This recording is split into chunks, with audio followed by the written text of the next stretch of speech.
সবাই দিতে হবে কমপক্ষে এর দূর মাফ কারণে আমি আর আমার বিবি বাচ্চা একই হিসাব আমারই দিতে হবে।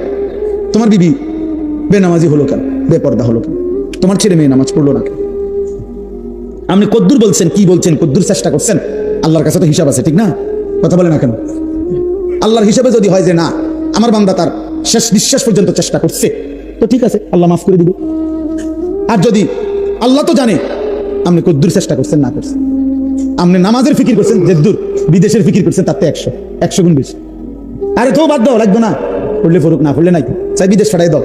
বিদেশের 12 লাখ টাকা ব্যবস্থা করতে দুয়ারে দুয়ারে ঘুরছেন আপনি, 3 লাখ টাকা সুদে লইছেন, 3 লাখ টাকা কিস্তিতে লইছেন, 6 লাখ টাকা জমি বেচা লইছেন, 12 লাখ টাকা মিলাইয়া বিদেশ ফাটাইছেন আব্বা।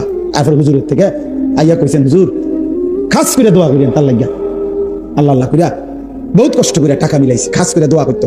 কি দোয়া হুজুরে, কি দোয়া করতো? আল্লাহ নিজের সুদে টাকা দিলে বরকত দেন নাকি? তো কি দোয়া করতো হুজুরে? কি দোয়া করতো? আল্লাহ ওনার কিস্তিতে বরকত দেন।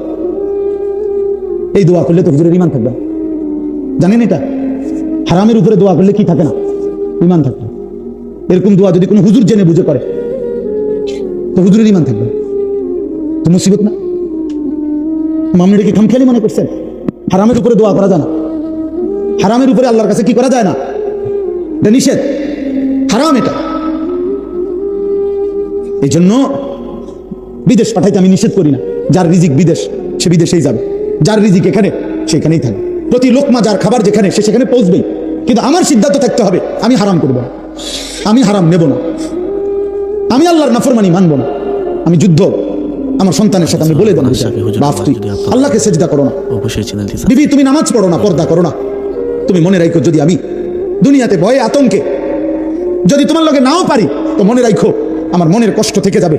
আমি তোমার লগে পারলাম না, ঠিক আছে, কিন্তু তুমি আমার এটা মনে রাখো আমি তোমার প্রতি অসন্তুষ্ট। ছেলেরা বইলো বাপ যে বাপ তোর উপরে আমি অসন্তুষ্ট, তো যে সন্তানের উপরে তার মা বাবা অসন্তুষ্ট ও জাহান্নামী। যে স্ত্রীর উপরে তার স্বামী অসন্তুষ্ট ওই মহিলা জাহান্নামী। তো তুমি তার বলো তো নামাজ পড়বি না বেটি, পর্দা করবি না বিবি, তুই আমার হুমকি দাও, ঠিক আছে, তুই আমার জেল খাটাইবা, তুই আমার নারী নির্যাতন মামলা দিবা, ঠিক আছে যাও, কিছুই করতে পারলাম না তোমার। এটা এর দূর মনে রাখো, আমার কলিজারা তো আটকে থাকতে না। কথা বলেন না কেন? কলিজারে কি জেল দিতে পারি? তো কলিজা দিয়া বলে গেলাম আমি তোমার প্রতি অসন্তুষ্ট, এর দূরে লে সারবে। তো ওই মহিলা কেমনে জান্নাতে যাবে? স্বামীরে অসন্তুষ্ট রেখা।